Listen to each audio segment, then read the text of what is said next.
स्वागत है आपका आज के एपिसोड में। चलिए शुरुआत करते हैं पिछले अभ्यास प्रश्न से। भारतीय विमानन उद्योग के संबंध में निम्नलिखित कथनों पर विचार कीजिए। एक, वर्ष 1990 में घोषित ओपन स्काई पॉलिसी के कारण भारत में अनेक एयरलाइंस कंपनियां आई, जिनमें से अनेक ने उद्योग चुनौतियों के कारण अंततः परिचालन बंद कर दिया या विलय कर दिया। दो, भारतीय विमानन उद्योग वर्तमान में कम ऋण स्तर के साथ एक स्थिर वित्तीय परिदृश्य का सामना कर रहा है। उपर्युक्त कथनों में से कौन सा या कौन से सही है या सही है? ए केवल एक, बी केवल दो, सी एक और दो दोनों, डी न तो एक और न ही दो। इस प्रश्न का सही उत्तर है विकल्प ए केवल एक। चलिए देखते हैं इसके विश्लेषण को।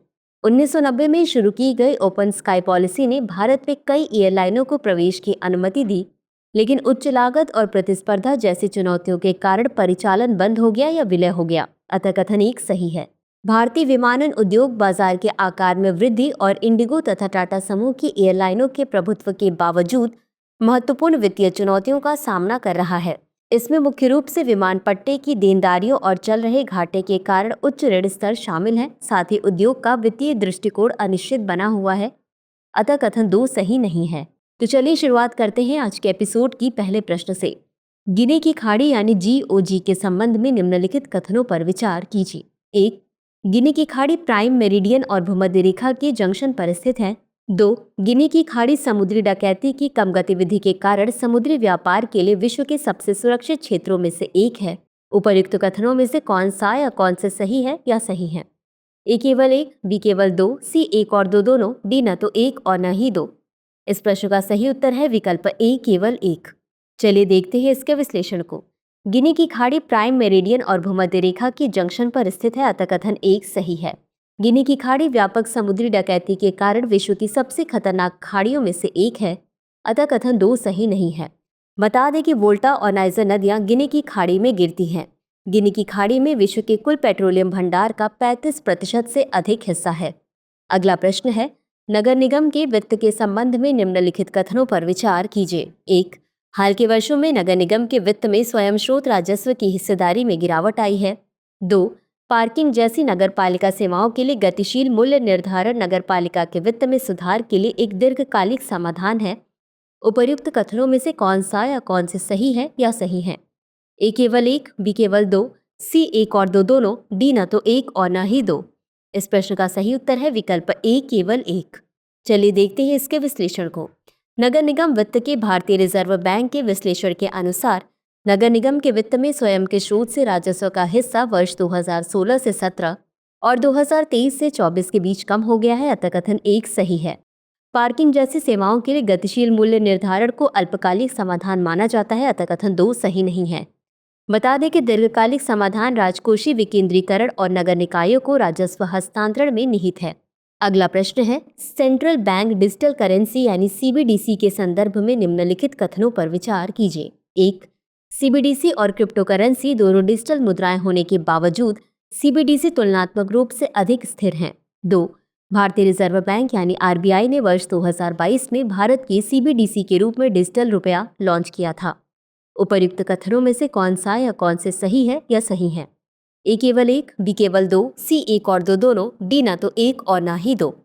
इस प्रश्न का सही उत्तर है विकल्प सी एक और दो दोनों। चलिए देखते हैं इसके विश्लेषण को। CBDC कागजी मुद्रा का एक डिजिटल रूप है। नियामक शून्यता में संचालित क्रिप्टो करेंसी के विपरीत ये केंद्रीय बैंक द्वारा जारी एवं समर्थित कानूनी निविदाएं हैं। अतः कथन एक सही है। भारतीय रिजर्व बैंक ने वर्ष 2022 में CBDC के रूप में डिजिटल रुपया लॉन्च किया था। अतः कथन दो सही है। अगला प्रश्न है, उभरती बाजार अर्थव्यवस्थाओं के संबंध में निम्नलिखित कथनों पर विचार कीजिए। एक, क्रय शक्ति समता के आधार पर उभरती बाजार अर्थव्यवस्थाएं अब वैश्विक सकल घरेलू उत्पाद के आधे से अधिक के लिए जिम्मेदार हैं। 2, EME को विकास के साथ स्थिरता को संतुलित करने तथा औद्योगिकरण के बावजूद साझा समृद्धि बनाए रखने जैसे चुनौतियों का सामना करना पड़ता है। उपर्युक्त कथनों में से कौन सा या कौन से सही है या सही है? ए केवल एक, बी केवल दो, सी एक और दो दोनों, डी न तो एक और न ही दो। इस प्रश्न का सही उत्तर है विकल्प सी एक और दो दोनों। चलिए देखते हैं इसके विश्लेषण को। EME ने क्रय शक्ति समता के आधार पर वैश्विक GDP हिस्सेदारी में उन्नत अर्थव्यवस्थाओं को पीछे छोड़ दिया है, जो वर्ष 2023 में 58% थी।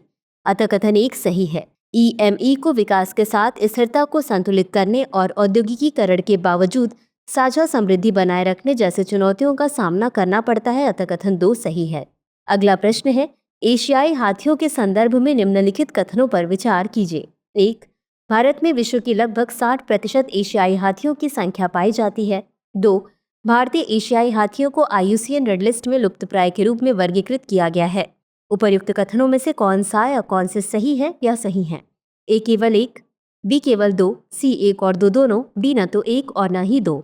इस प्रश्न का सही उत्तर है विकल्प सी 1 और 2 दोनों। चलिए देखते हैं इसके विश्लेषण को। भारत में विश्व की लगभग 60% एशियाई हाथियों की संख्या पाई जाती है। वर्ष 2017 की जनगणना के अनुसार अनुमानित 27,312 हाथी हैं और 138 चिन्हित हाथी गलियारे हैं। अतः कथन 1 सही है। बता दें कि हाथियों की गर्भाधान अवधि लगभग 22 महीने की होती है, जो किसी भी स्थलीय जानवर की तुलना में सबसे लंबी अवधि है। भारतीय एशियाई हाथियों को IUCN रेड लिस्ट में लुप्तप्राय के रूप में वर्गीकृत किया गया है। अतः कथन 2 सही है। अगला प्रश्न है, बांधवगढ़ टाइगर रिजर्व के संदर्भ में निम्नलिखित कथनों पर विचार कीजिए। 1. यह गुजरात में स्थित है और विंध्य पहाड़ियों पर विस्तृत है। 2. यह रॉयल बंगाल टाइगर्स के लिए जाना जाता है। 3. बांधवगढ़ में बाघों की आबादी का घनत्व भारत और विश्व में सर्वाधिक है। उपर्युक्त में से कितने कथन सही है या सही हैं? ए केवल 1, बी केवल 2, सी सभी 3, डी कोई भी नहीं। इस प्रश्न का सही उत्तर है विकल्प बी केवल 2। चलिए देखते हैं इसके विश्लेषण को। बांधवगढ़ टाइगर रिजर्व मध्य प्रदेश के उमरिया जिले में स्थित है और विंध्य पहाड़ियों पर विस्तृत है। अतः कथन 1 सही नहीं है। यह रॉयल बंगाल टाइगर्स के लिए जाना जाता है। अतः कथन 2 सही है। बांधवगढ़ में बाघों की आबादी का घनत्व भारत और विश्व में सर्वाधिक है। अतः कथन 3 सही है। अगला प्रश्न है, निम्नलिखित कथनों पर विचार कीजिए। 1. भारत में बीमा की पहुंच गैर जीवन बीमा की तुलना में जीवन बीमा की ओर अधिक है। 2. भारतीय बीमा क्षेत्र को उपभोक्ता विश्वास की कमी और प्रतिकूल दावा प्रक्रियाओं के कारण चुनौतियों का सामना करना पड़ रहा है। उपर्युक्त कथनों में से कौन सा या कौन से सही है या सही है? ए केवल 1, बी केवल 2, सी 1 और 2 दोनों, डी न तो 1 और न ही 2। इस प्रश्न का सही उत्तर है विकल्प सी 1 और 2 दोनों। चलिए देखते हैं इसके विश्लेषण को। भारत में बीमा की पहुंच गैर जीवन बीमा की तुलना में जीवन बीमा की ओर अधिक है, जो गैर जीवन बीमा की तुलना में कुल प्रीमियम का 76% है। अतः कथन 1 सही है। भारतीय बीमा क्षेत्र उपभोक्ता विश्वास से संबंधित महत्वपूर्ण चुनौतियों का सामना कर रहा है।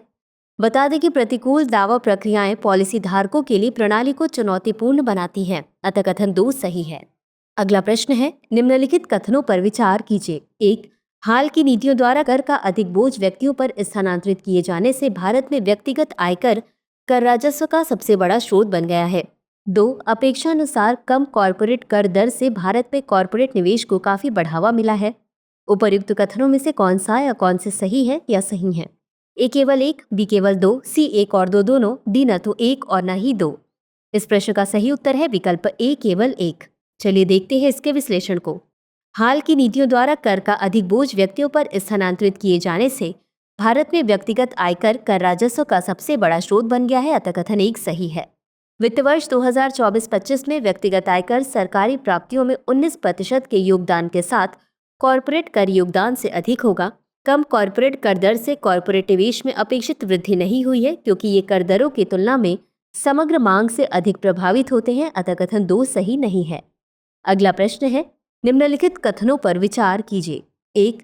बिटकॉइन जैसे क्रिप्टो करेंसी भारत में व्यापार और धारण करने के लिए वैध है, लेकिन उन्हें दैनिक लेन देन के लिए वैध मुद्रा के रूप में मान्यता नहीं दी गई है। 2. भारतीय रिजर्व बैंक ने लगातार भारतीय रुपए के बजाय क्रिप्टो करेंसी को वैध मुद्रा के रूप में अपनाने का समर्थन किया है। उपर्युक्त कथनों में से कौन सा या कौन से सही है या सही है? ए केवल 1, बी केवल 2, सी 1 और 2 दोनों, डी न तो 1 और न ही 2। इस प्रश्न का सही उत्तर है विकल्प ए केवल 1। चलिए देखते हैं इसके विश्लेषण को। भारत में क्रिप्टो करेंसी का व्यापार करना और उसे धारण करना कानूनी है, लेकिन उन्हें कानूनी निविदा के रूप में मान्यता नहीं दी गई है। इसका अर्थ है कि उनका उपयोग दैनिक लेन देन के लिए नहीं किया जा सकता है। अतः कथन 1 सही है। आरबीआई ने ऐतिहासिक रूप से क्रिप्टो करेंसी का विरोध किया है, जिससे वर्ष 2018 में क्रिप्टो लेन देन के लिए बैंकिंग समर्थन पर प्रतिबंध लगाना भी शामिल है। बता दें कि इस निर्णय को वर्ष 2020 में सर्वोच्च न्यायालय ने पलट दिया था। अतः कथन 2 सही नहीं है।